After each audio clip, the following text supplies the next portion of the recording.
त्यांना घेऊन आले. मी माझ्या कार्यकर्त्यांच्या पाठीशी खंबीरपणे उभे आहे. पोलिसांसोबत आम्ही घाबरत नाही. पोलिसांनी वर्दीचा गैरफायदा घेऊ नये. तिथं अमरावतीमध्ये संजय खोडकेंनी जी दादागिरी चाललेली आहे, जसं महानगरपालिकेमध्ये जागा त्यांना ती खुली जागा हडपायची होती, तसं एपीएमसीची पण खुली जागा त्यांना हडपायची आहे.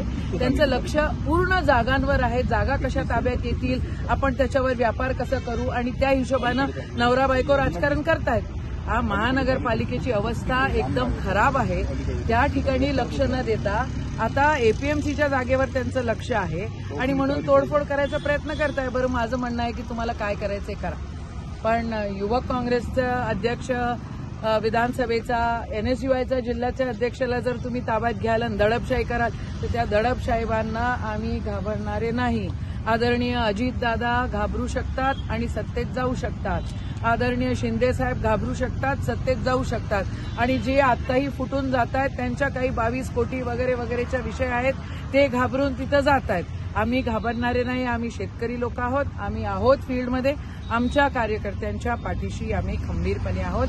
मी गेले, मला कळलं नजर कैदमध्ये ठेवलेलं आहे. मी गाडीत बसून आणली. मी पोलिसांना म्हटलं तुम्हाला काय करायचं ते गणेरीवाल लेआउटमध्ये या आणि घ्या.